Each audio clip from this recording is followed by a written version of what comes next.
Hi, I'm Becca, and I work at the Bethany branch of the Cedar Mill and Bethany Community Libraries, and this is 3 on a Theme.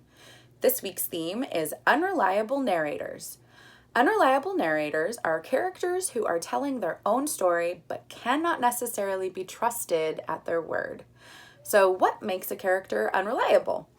Well, sometimes they are completely unaware of something big that is going on in their own world. Sometimes they are incapable of understanding everything in their environment, whether that's due to age, mental illness, or some other issue.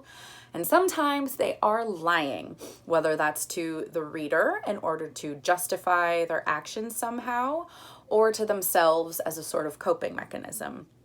So a couple things that are really great that authors can do with these books is sometimes when you're reading, you can be completely aware of what's going on or figure out what's happening in the character's world, even if they can't.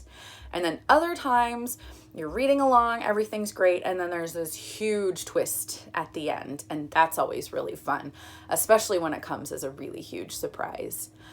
So the first book I'm going to talk about today is Supermarket by Bobby Hall, who is also known as the rapper Logic. Supermarket is the story of Flynn, a young guy living in Baker City, Oregon. He's just moved out of his mom's house, is still in love with his ex-girlfriend, really wants to write a book, but desperately needs a job to pay his rent.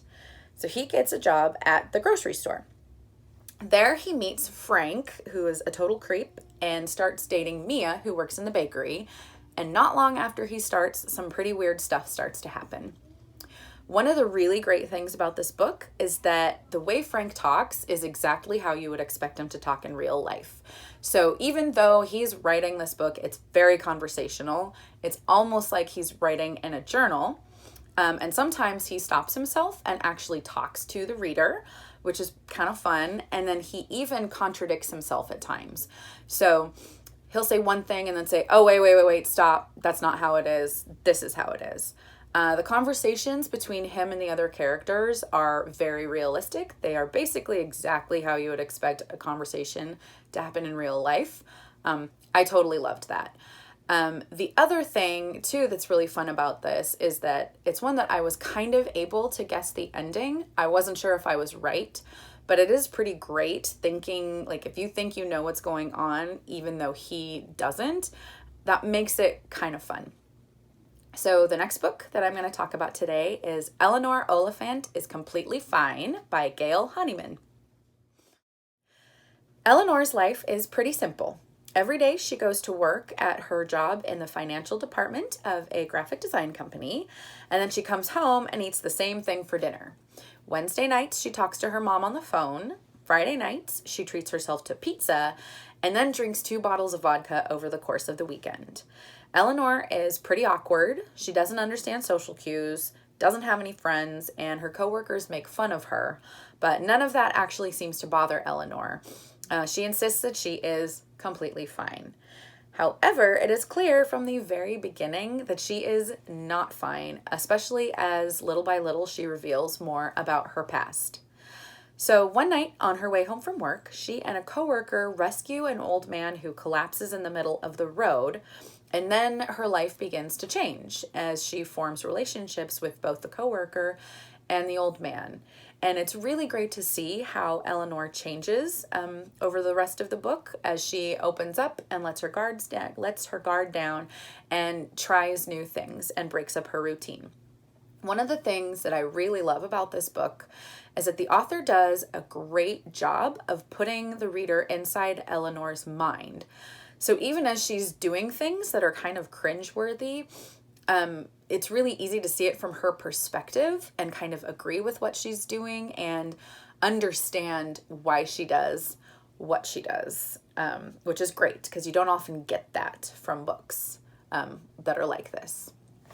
So the last book that I'm going to talk about is Life of Pi by Yann Martel, which is at this point a classic. Pai Patel is a teenager who lives in Pondicherry, India with his family, where they own and run a zoo. Pai is very interested in philosophy and religion and spends a lot of his time studying different schools of thought, trying to figure out what he believes in. It's very important to him and plays a huge role in the rest of the book. So Pai's family decides to move their whole zoo to Canada, and in order to get all of the animals across the ocean, they have to travel by sea. Unfortunately, not that long into their journey, the ship wrecks and everybody on board dies except for Pai, who is able to escape in a lifeboat. Pretty soon he discovers that he is not alone, but there is a very large Bengal tiger named Richard Parker on the boat with him. And the two of them survive together for the next 227 days. So Pai is telling this story 30 years later. And it's about relativity of truth and how much of what he's saying is a coping mechanism. Was he delirious when he was on board? And how much of it is really true? And it comes down to what we want to believe in. This book is wonderful. It's beautifully written. Pai is one of the most interesting characters ever written in a book. And it's wonderful. If you haven't read it yet, please do so. So that's it for this week. These books are all available as either ebooks or e-audiobooks on Libby and Overdrive, and there will be a list of these 3 books plus a bunch more with unreliable narrators on our main website, wccls.bibliocommons.com under Bethany_library.